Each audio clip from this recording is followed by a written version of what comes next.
All right, what's up? Good morning. It is Friday morning. I have been shooting out a bunch of deals to Dispo this morning, and I was like, huh.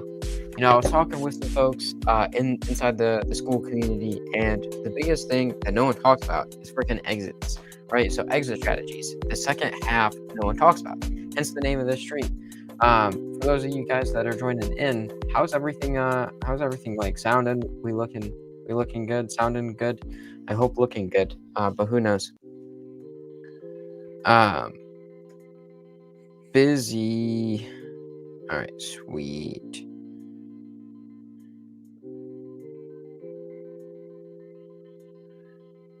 It's just.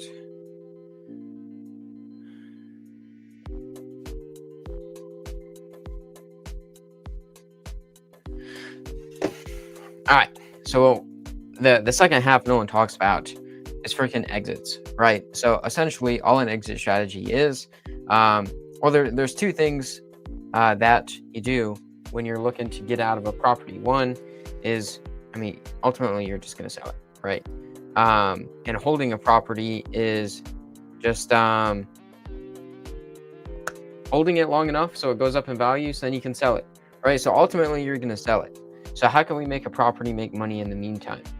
I'm trying to make this I'm sure you can see the reflection. Yeah, you can. All right. Trying to make it so there's not a bunch of glare. If you don't like the Jerry Wig whiteboard, if you want to donate some money, I wouldn't complain. All right, what streamers do, right? They always plug, say donate below.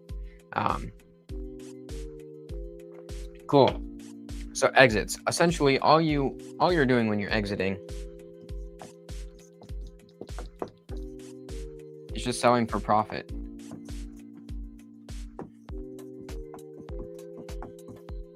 Hopefully. Exit means to sell. And a lot of people are like, oh man, I am so caught up on doing this thing. But it's essentially, when you're looking at acquiring a property, you should have a plan on what you do with it, right? To make it make money either now or make it make money in the future. So you plan on holding it for some time. So then you can be like, hey, we're going to hold on to it for some time. And when we exit, right, we'll make $100,000.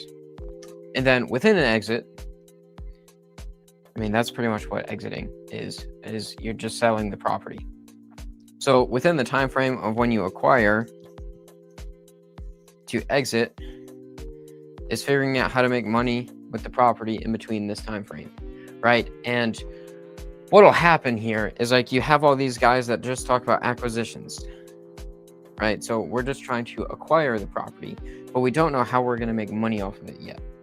So we're going in to acquire a property and structure a deal where we don't know what we're going to do to make money. And this is where everyone gets caught up in the acquisitions method, right? You're just talk to sellers, make offers, do that. That's cool, right? You can do that. It works. I've done that. But not knowing how to make money with it in the meantime, or even at the exit, all right? So most of the people that are looking at the acquisition side, their exit is just to assign the contract and move on. That's fair. Okay, cool. I do that. I've made almost, I think, $70,000 this year doing that. Gross, of course. And it works. It's fantastic.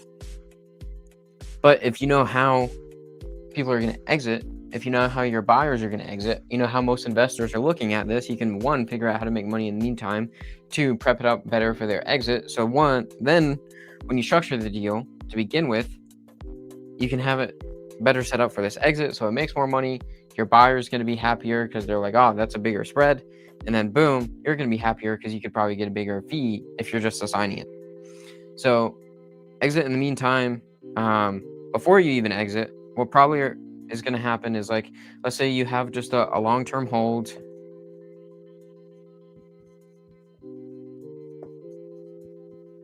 BRRRRs, Morby methods, fantastic for this. Buy, rehab, refinance. Buy, rehab, refinance, repeat. I think there's 3 R's, right? Maybe there's 4. I'll leave room in case someone wants to correct me on that. And then we just have a Morby.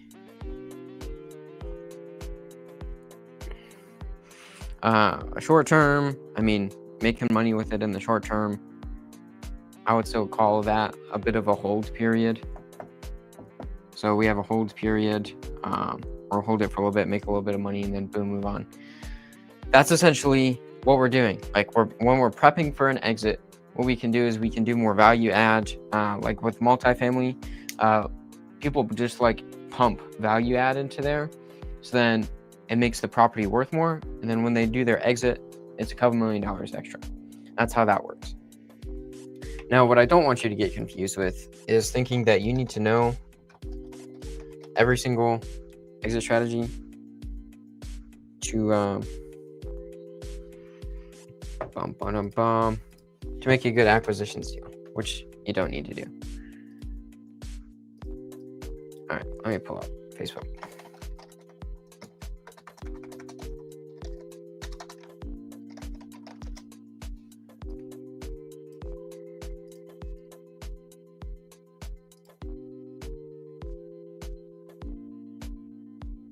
Oh, that's a great question. How do we know how much? Sorry, I didn't have Facebook pulled up.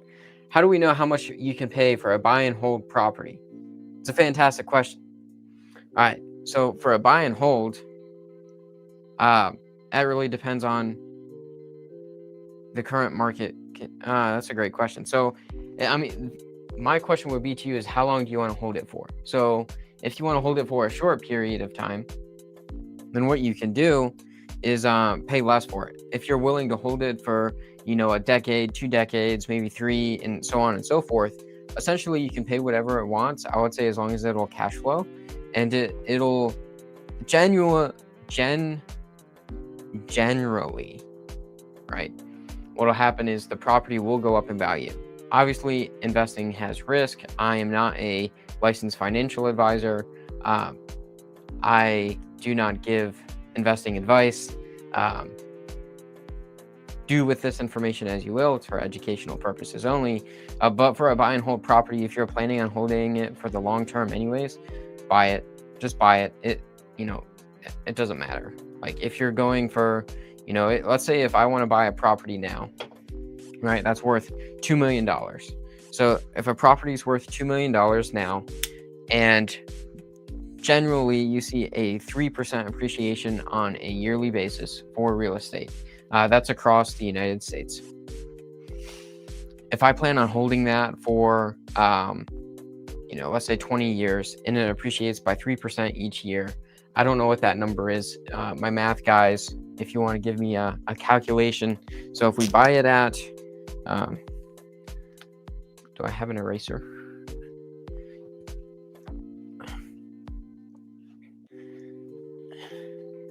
All right.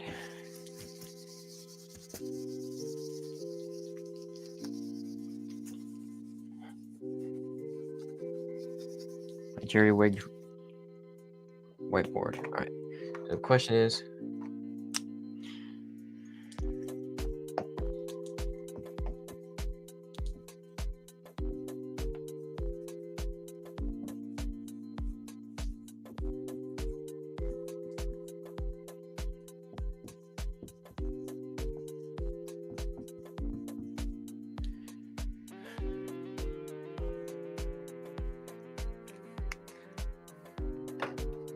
I should probably put a little disclaimer in here.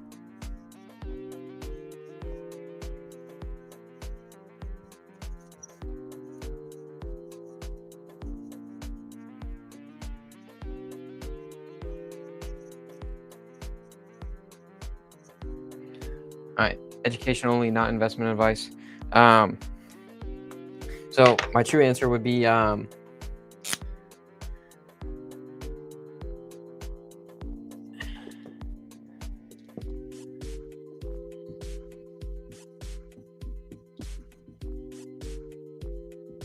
how long of a hold do we want?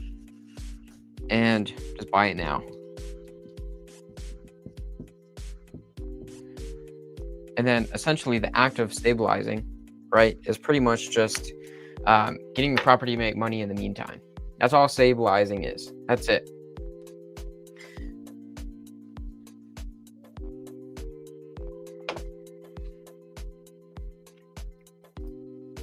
All right.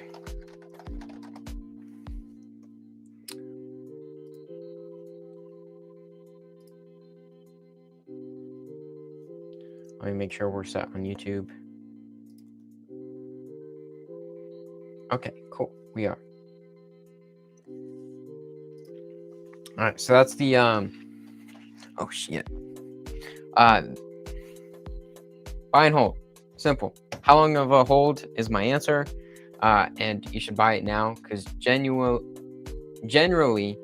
you'll see it go up 5% in 3% appreciation year over year is what you'll typically see for buy and hold properties.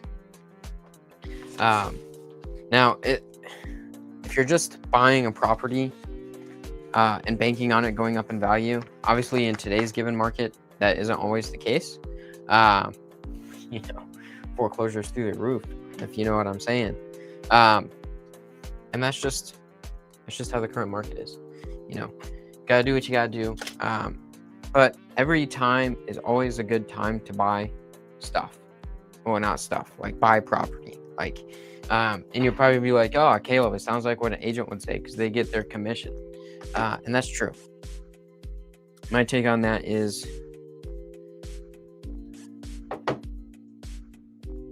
if you buy it now, it'll always go up in value for the most part. Depending on what the market might do some crazy things within the next couple of months, or as we do this giant reset over the next little bit. I see that coming. Just being on the investment wholesaler side, looking at all the properties that are coming through, all the different data points we have on that, and I feel like there is definitely a big wave of resets coming in the near future, and it's always a good time to buy properties. Lining up every other piece, I genuinely just think it's a good idea to buy property. And I think it's a good idea to buy because one, what you can do, real estate is the one way you can protect most of your cash, right? Protect your wealth, right? Through property. Other investments, none of them are really tangible like real estate is. Stock market, you can't touch stocks. Real estate, you can go hang out on a piece of land and be like, yeah, I own this piece of land. Same thing with houses. You can hang out in a house. So if you're going to buy property, buy it now. And if you're just going to hold it, even better. But when you're holding it, and that's your only strategy is just to buy it and to hold it and bank on it going up in value, just keep holding it until it goes up and it's worth a bunch of money. Look at Atlanta. That marketplace blew up for what everything's at currently. I have had leads pop up into my pipeline that are in Atlanta, and they bought this house for $100K, 20 years ago, and now they're asking $500,000 for it. It's insane. I'm not saying all markets do that, right? What I am saying is that if you hold the property for long enough, it should go up in value. But once again, this is education only. This is not investment advice. Just talking about exit strategies this morning. But anyways, buy and hold. Fantastic idea. Hold it. And if you're just looking for a quick win, do not buy and hold properties. If you're looking to make cash fast in real estate, your thing to do would probably be flipping properties, wholesaling, become an agent if you just want to sell properties. That's it. Real estate is really good at protecting your investment, whether let's say you make money in a different industry, it's really good at holding its value, and it's a tangible asset in comparison to other investment opportunities out there. You can do something with a house or a chunk of land. I don't know what you can do with a stock other than look at it on a screen. And then with your real estate, you can make money with the property too. So let's say you have a chunk of land, right? You could rent it out for like camping sites or whatever, make money with it in the meantime, a little bit of cash flow if you have any debt on it too. And everyone gets the idea that real estate is like, oh, super passive. It's not true. Not true. It's business in itself. Oh, shit. Oh, dang it. I said something I shouldn't have. Yeah, exit strategies. So let's say quick wins in real estate.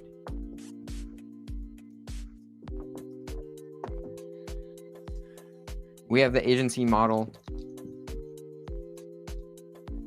Agent CY. Here we go. Where you're just going to represent people in transactions, make a commission, and boom, move on.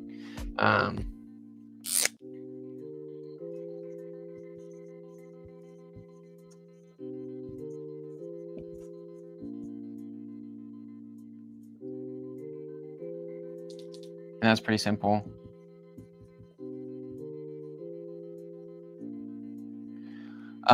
Pretty much the agency model, you just represent a client in a transaction and you're like, hey, I will, what you're doing is you're buying my service of knowing how to negotiate and write up a contract. And that's what the agency model is. Super simple in doing that. Right. So if you're doing that, nothing wrong with being an agent. Some of them think that properties are way overpriced than what they are actually worth.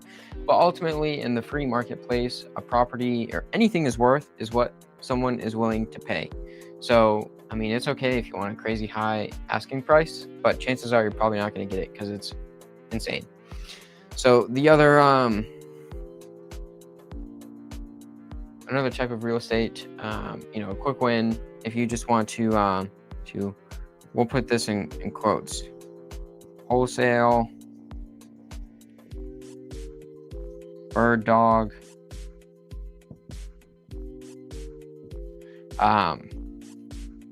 there's that. That's another quick win. And then we can flip properties. These are like the 3 fastest ways to make money in real estate. And agency model, nothing wrong with that.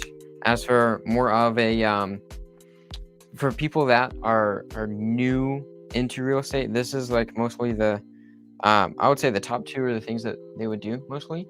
Get a license and become an agent and represent people in transactions. Nothing wrong with that. Do your thing. Now, wholesaling or bird dogging, whatever you want to call it, because of all this different legislature that's coming out, what we're doing is we're finding deals.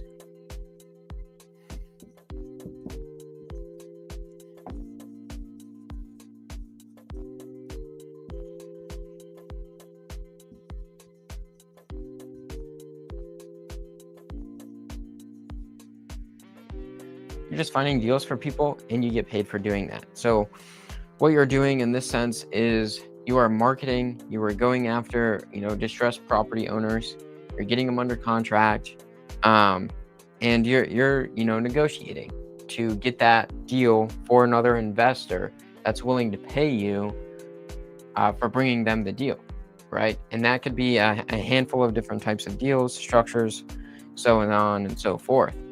Now, the thing in this that I see the most for wholesaling and bird dogging is it has a very, very high churn rate. People do not stick with it for long because they expect a quick win. If they wanted to do that, agency might be a better route for you, honestly, because it does take time to, kind of figure it out. And you might hear that a lot from a lot of people. The quickest win you could probably get is, honestly, if you want to lend on a property. It might be the quickest way of doing it. But we're not here to talk about lending. We are here to talk about the beautiful part of exit strategies. For flipping properties, this is pretty simple. We are doing value add.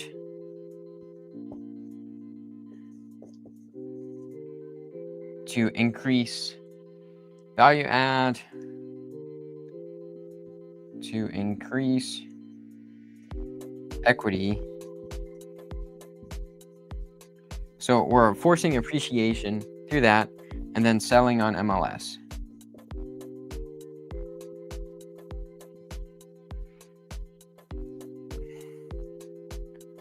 That's what flipping properties is you're taking a distressed property, doing a bunch of value adds. You could be doing reno, you could be converting it into something, which is reno, and then you're just listing it on the MLS to sell.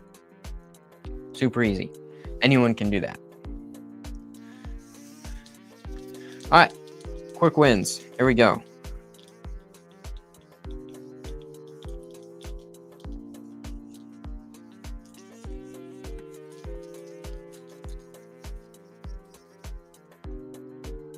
All right, that is quick wins.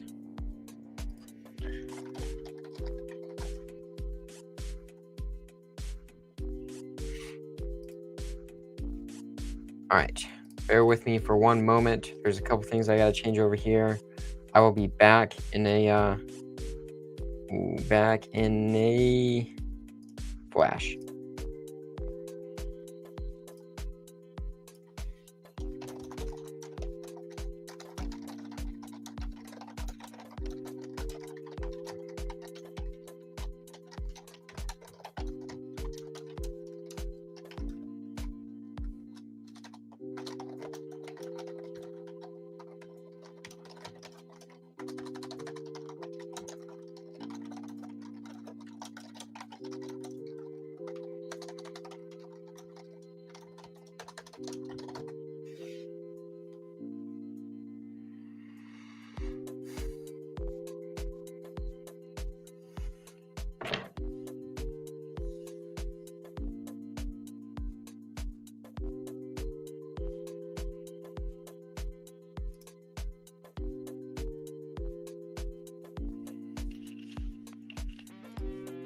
All right, we are back.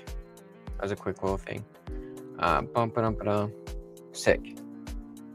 All right, so if we look at the core main exits, right?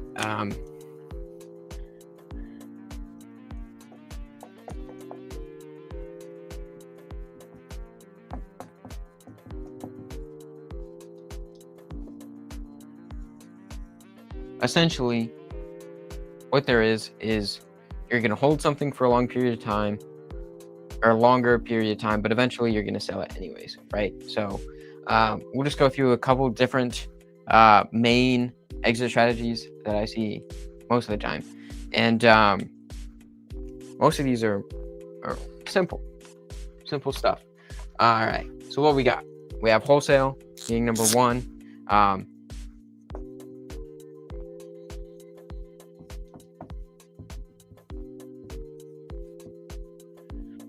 So you're finding deals, someone else is paying you to find the deals, and they get an assignment, quick cash, pretty low risk. But in markets, what we're seeing right now is we're seeing a lot of new legislature being passed for wholesaling and the definition of wholesaling and all that fun stuff. Just a fair warning. Once again, this is education only, not investment advice. Do with this information as you wish. Another thing that we're seeing because of this legislature is just double closes. So when you're double closing on a property, what's happening is, let's say the wholesaler is buying the property first before they resell it for a profit, right? With doing this, it exposes you more to capital gains, and it's back-to-back transactions. And it also keeps your fee private, right? So until you go look at public record, afterwards, and you're like, oh, this guy bought it for like 130K, he sold it for 170, right? 40K spread, obviously minus different fees and everything from agents and whatnot, or not agents, title companies and everything. But that's that.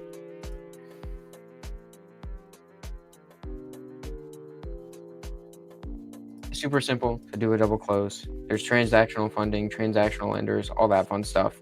It's all good stuff. So on top of double closes, like we talked about earlier, we can flip a property. So essentially all you're doing in a flip is you're just injecting a bunch of value add to make the equity more so then you can sell it for a profit, right? So that could be like rehabbing the property to redo cabinets, the kitchen, have some better appliances, make it look prettier so then people are willing to pay more for it, right? It's not some old junky house or property. So then people want to pay more for it. So you're like, all right, pay me more for it. And you make money that way. So you make money when it sells there. Now for buy and hold, we'll get to that one later because we just talked about that. With a fix and flip, you can burr it. There's 4 R's, right? 4 R's, 3 R's. Yeah, so you're just gonna refinance that. Buy, rehab. Oh, okay, yeah, there's a rent in there. Okay, cool. And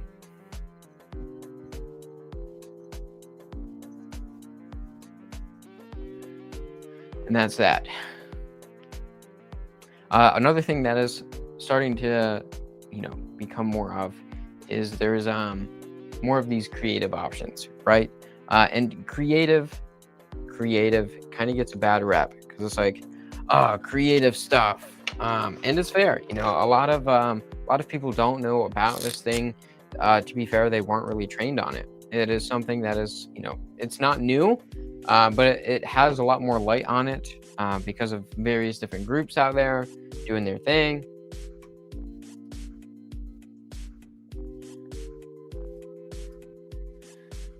Sweet.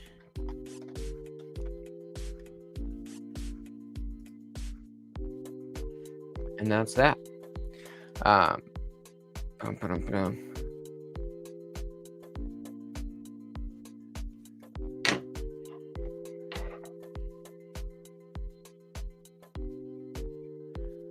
right, nothing in the comments.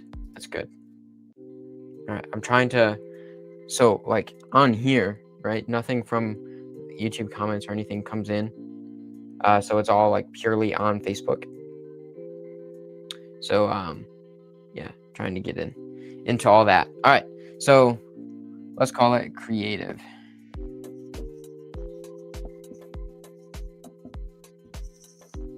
And this, what we can do is we'll call owner financing, or seller finance, whatever, same thing.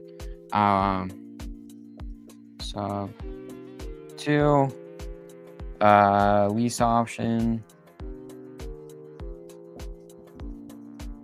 land contract. Simple. All right, owner financing, pretty sick. Owner becomes the bank. They create a note that is leaned up against the property. So they become the bank. They become a note holder, and doing that.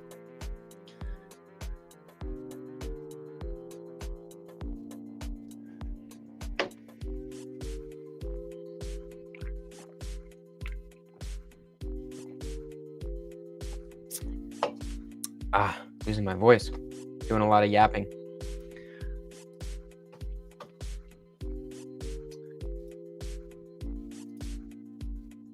All right.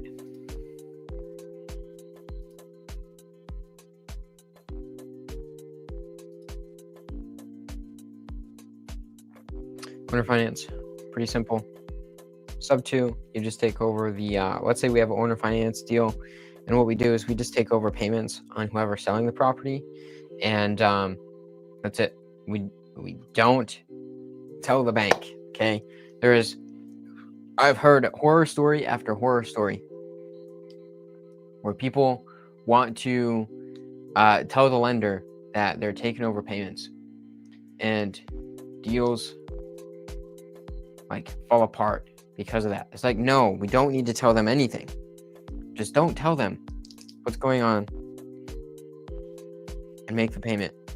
Because typically what there is there's a due on sale clause in that note or mortgage, which is cool. We're not doing anything fraudulent.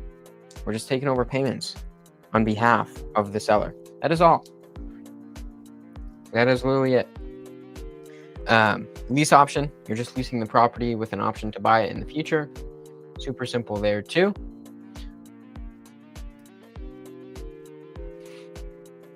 Land contract, pretty much just a contract for deed. There's a whole bunch of different like specifics on contracts and everything, diving deep into that and going down that rabbit hole. But honestly, like land contracts, they're kind of annoying. I don't want to deal with them, so I don't. And those would be more of like your creative terms, right? Going through all that. Another thing you could do here is like a wrap.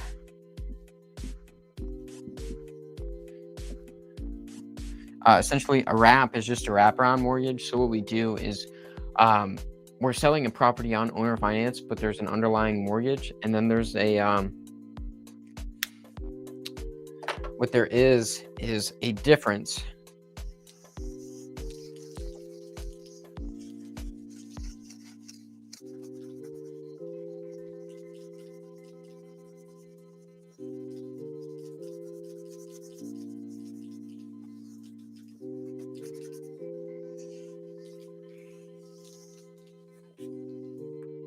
between the two. All right, so I guess we'll put that up here. All right, what is a wrap?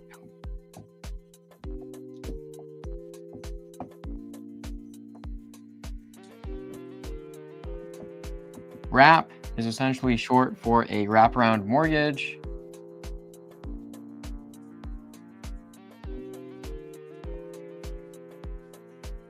All right. And what a wraparound mortgage is pretty simple. All right. So let's say we have a property. This property has a mortgage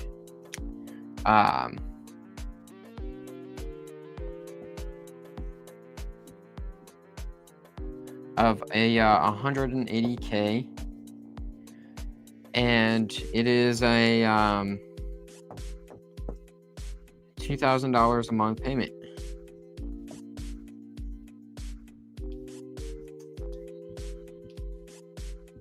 Which is kind of an insane payment anyways.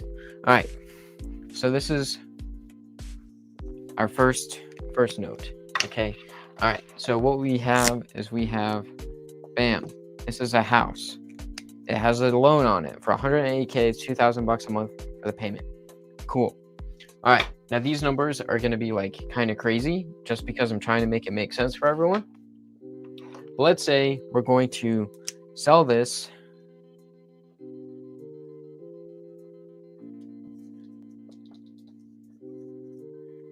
we're going to sell it for 250K. And we're going to sell it on owner finance.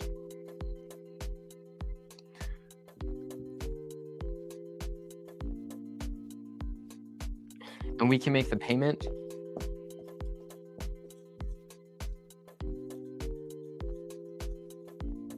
$2,500, right? So what we did is we created the difference in these two. So we have a 70K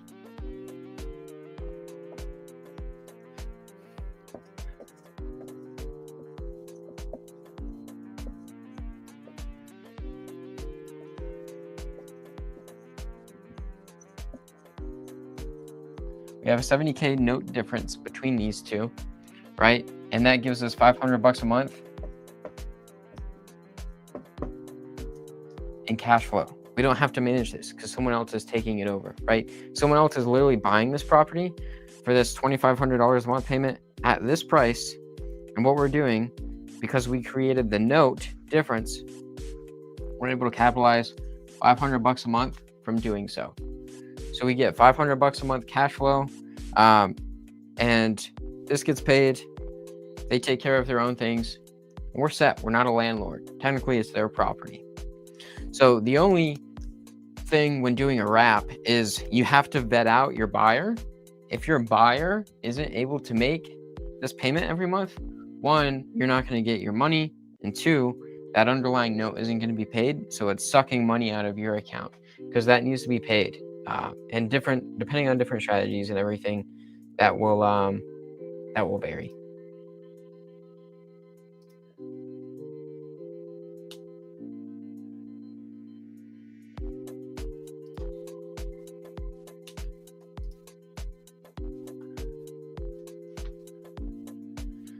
That will do its thing.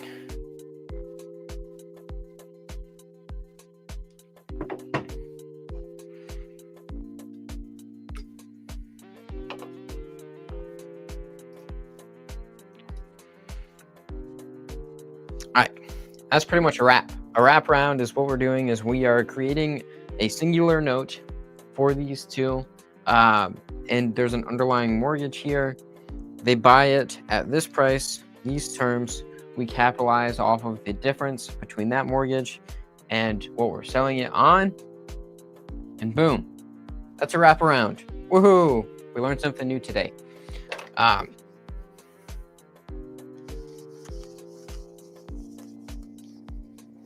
that is now there is differences between like there's obviously like tax differences between like doing a wrap and then just selling or having it as a long-term rental, right? You can claim depreciation and doing all that, and you can still do that depending on how you have it set up for who's on title.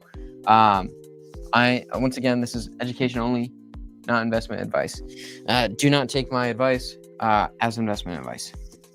It is not advice at all. It is only educational content. Let me reframe. All right, and that's a wrap. So, wholesaling, quick cash, same thing with agency. All right, so agency versus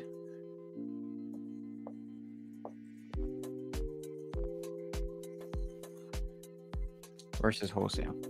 All right, let's get real between these two models. Okay, agency,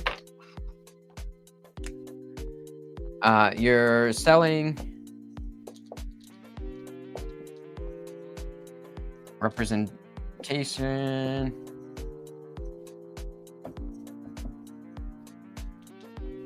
skill to negotiate,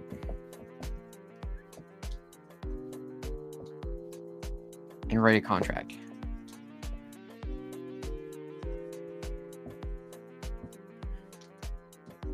Then you have an MLS to list the property on, whether you're representing a buyer or seller. I mean, technically, MLS is all public now, so pretty simple for all of that. And then you also get slapped with, you have a bunch of fees to pay in for being an agent. All right, so versus wholesale, right? Wholesalers get a bad rep because they are trained to say, hey, I'm the buyer of this property, when indeed they are not, in fact, a buyer of the property. They're assigning it to someone else, making a profit that way. That is why wholesalers get a bad rep. That, and there are a lot of bad people that do wholesale properties, and they lock up properties at an unreasonable amount, right? And they're not able to close on it. So if a seller is going through foreclosure and doing all that, that is why this gets a bad rep. But wholesaling, what we're doing is we learn how to underwrite as an investment perspective, right? So we have an investor's perspective.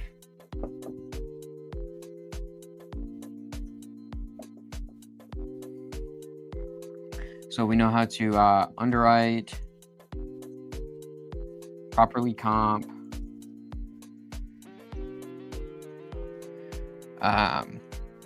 making the deal make sense. And then on top of that, we negotiate and bring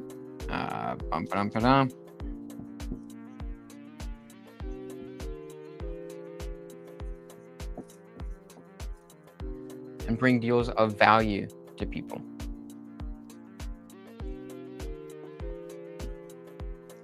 There's many more things that I could write.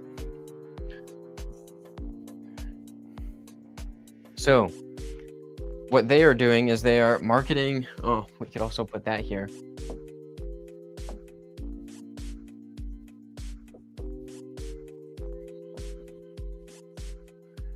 Marketing to sellers, right? And the beautiful thing,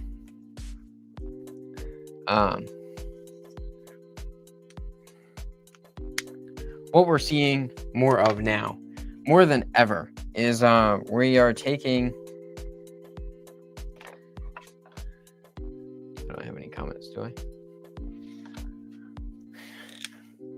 So there is an insane more amount of regulation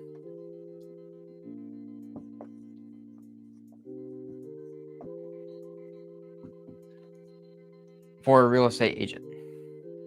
An insane amount more of regulation for agents. This is more of a free market.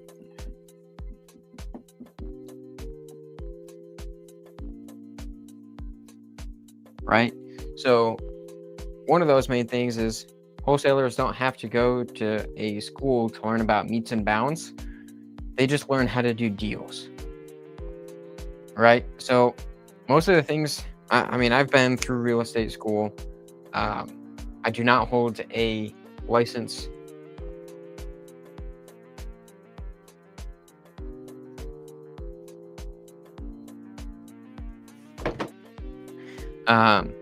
But what there is there is an insane amount more of regulation when you hold a real estate license, right? And I understand there being more regulation because you hold that license, and that's the other thing is the state deems it fit when you can or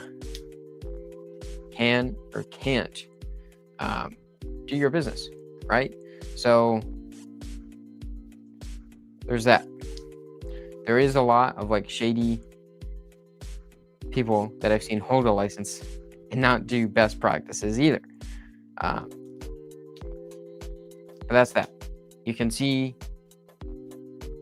it's all about like character anyways, like a character and fitness committee or something like that. But anyways, insanely more regulation, and that goes from like anything from like practicing your business to even like marketing to people. Like I don't think agents can cold call on properties. It's like, what do you mean you can't cold call? Like you can't call a seller and tell them, hey, this is what's up. And that's, I feel like there's just more limits on everything that you can do as an agent versus more of a free market in the, the investment wholesale space. Essentially, it is kind of like the wild, wild west. And that is why we see more legislation being thrown around more than ever for the investment wholesale side of things. Main thing being like we have a lot of people that are ripping off sellers, and that is definitely a thing. And we have that's it. I mean, it really boils down to the ethics of law person. I mean, that's what we get.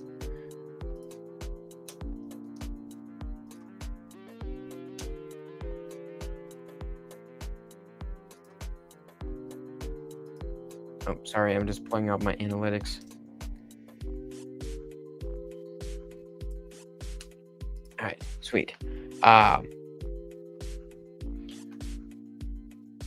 So the thing is like in the wild, wild west, people just want to do whatever they want. But that's where real character shines, is when people want to do whatever they want. And I mean, on the wholesale side, you see a lot more. There's a lot more things that happen like behind the scenes. There's a lot more of a transaction coordination that happens in their efforts to get a deal closed. In doing so, right? Because an agent, from what I've seen, is they get a contract signed, they send it to the title company, they let the title company deal with all that baloney with like lenders and everything. these type of transactions I've seen, they assign the contract, they make their assignment fee, but then that deal still has to close. So I have seen wholesalers be more involved, especially more in types of these creative transactions, to make sure that gets to the closing table, versus compared to other types of models out there. And that's that. Wholesaling, super easy to do. Well, simple, super simple to do. Yep.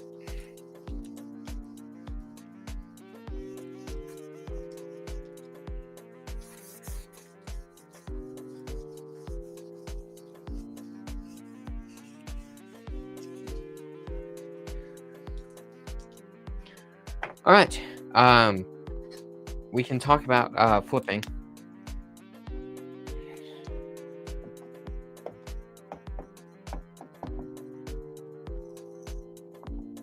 Fix and flipping pretty much just boils down to buying a distressed property, right?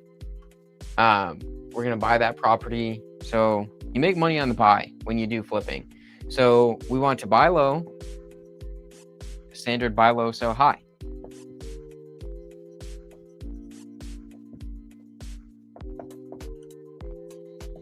So you buy the property, you do a bunch of value add. So then this property is worth more monies, right? When this is worth more monies, you can sell for more monies.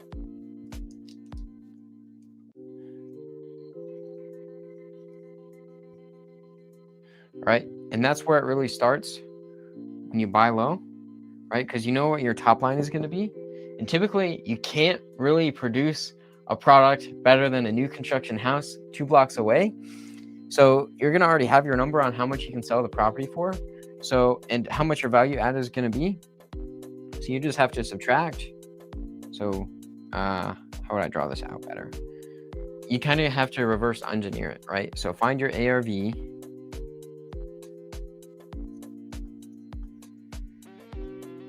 Minus repairs.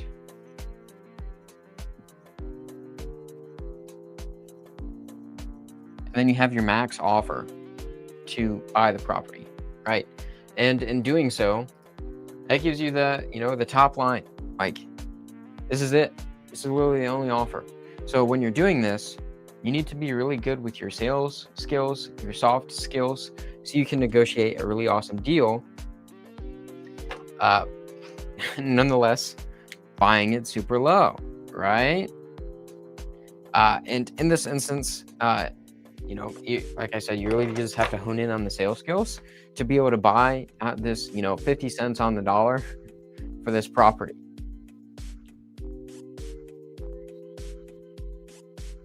And that is, that's like honing in. Like, sometimes you just gotta be good. I mean, and that's flipping properties for you. That you get bigger profits. Of course, you take on more risk, you get paid more when you're doing that compared to agency, or if you want to wholesale or bird dog deals. Obviously you're going to make more because you're putting in more risk, more time, more capital to make that happen. Buy and hold. You can pretty much hold anything, and there's appreciation potential. Buy and holds are also good for a rental market that's strong in that sense. And that is good there.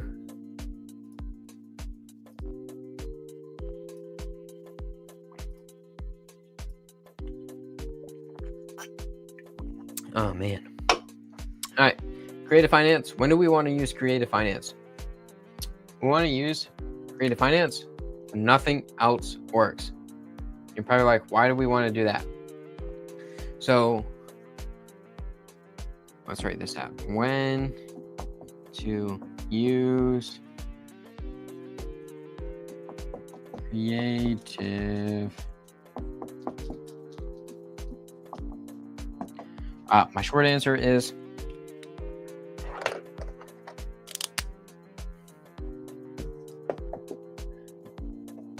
when nothing else works.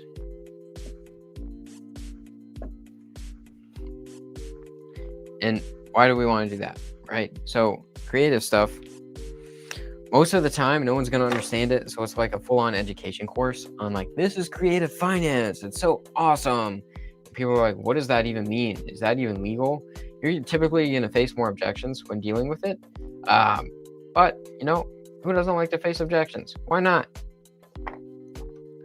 So when we're dealing with creative finance,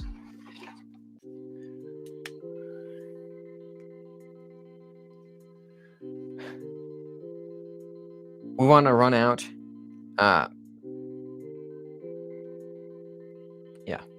We want to try to go for cash first. Obviously, in today's market, nothing works but creative finance. And no one is like, the problem I see is most of the time is like when people are having these conversations, they don't know how to explain it well enough to get the seller to be able to say yes. Same thing with like agents, right? They don't know how to explain it well enough to be able to get a deal out of it. And that's what the problem really lies. So essentially, we want to use creative finance when able to meet price,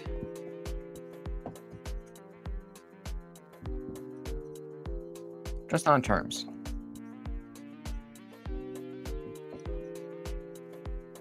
And typically, if a seller wants a crazy price, it's probably not a deal anyways. But let's say it's, within working range, we're able to meet their price, but we're just going to give them terms. And what are terms? Terms are going to be the time frame, or the length, interest, down. You can delay payments.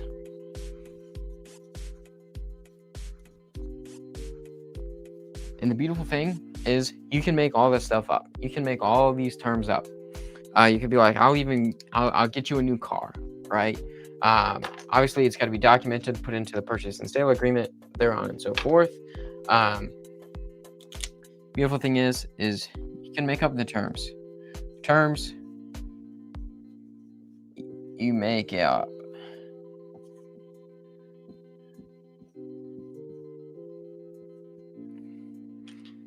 That's a beautiful thing.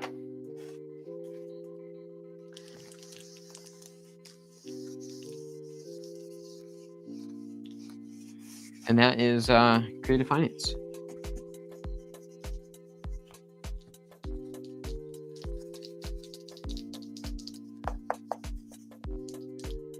All right, what's next? Well, there's also lease options, but I've seen a lot of people talk about novations.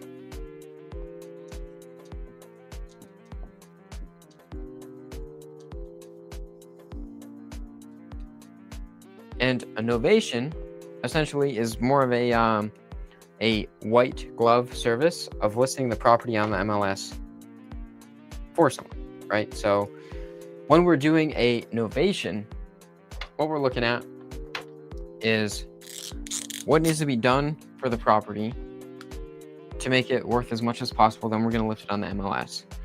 So we need to work to make it MLS ready. We list it.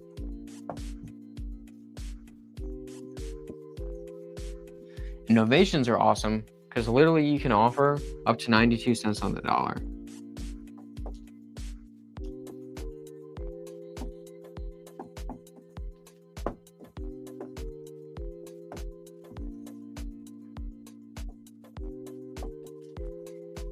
That's why innovations are awesome. All right. I take it Fridays are not the day to do some streaming. Just looking at some of the analytics here.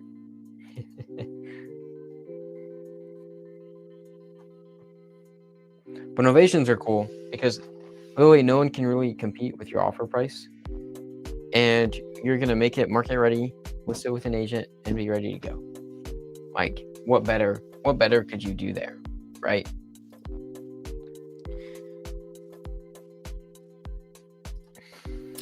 And a lot of people Well, that pretty much is novation. So that's pretty much all I have for exits, honestly. Exit strategies, that's about all the information I have on those. Bump it up for the time being anyways, as I work on that that skill and everything of getting all that taken care of.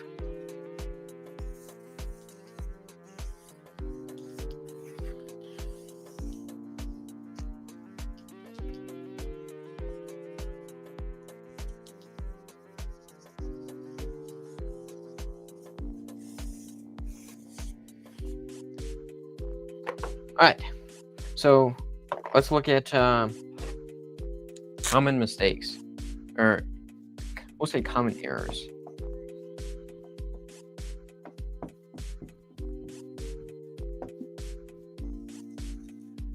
Common errors we see. All right.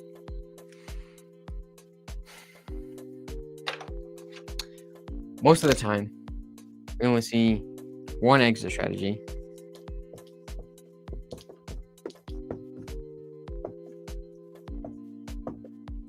That's it.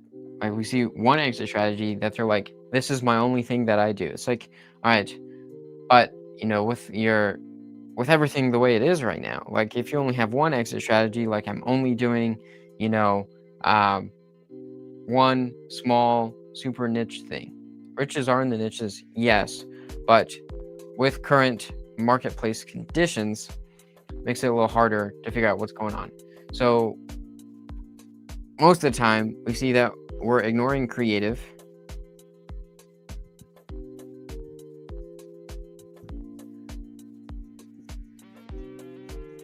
And that's a bottleneck, right?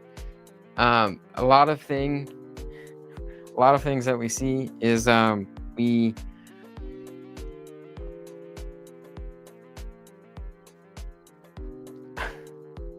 ignoring creative structures is like the main thing. If you just go like cash, like the cash marketplace right now is like tanked for like fix and flips and everything. Like it's just tanked. It just doesn't work.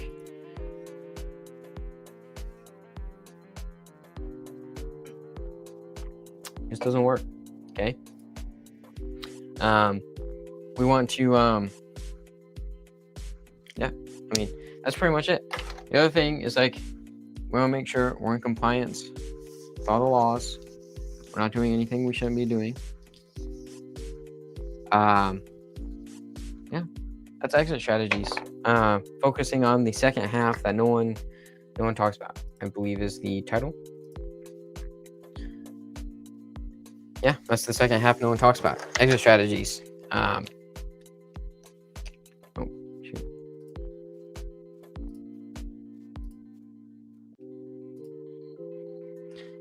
And that's just over an hour here. If you haven't already joined the school group, so it's literally just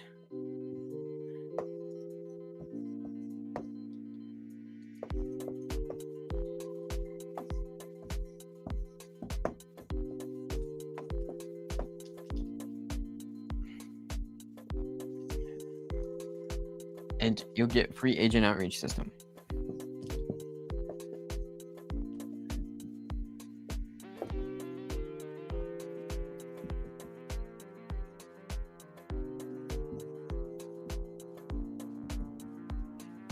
That's it. All right. Just over an hour here. I'm going to go ahead and end the stream for today. And we will see you a little later tomorrow afternoon, where tomorrow we might have a guest on talking about a few things. And I will be in beautiful sunny Orlando, Florida. If you haven't already, join the school group, school.com/REI CoLab. It's free. Give you an absolutely free agent outreach system too, to get you in contact with more people in your marketplace that have deals that might be worth, checking out. So yeah, we'll go ahead and rock and roll. The stream will be ending in like the next little bit. And yeah, we'll see you guys tomorrow afternoon at some point. If you haven't already, hit that subscribe button if you're on YouTube. Friend me on Facebook if that's where you're at. And we'll see you then.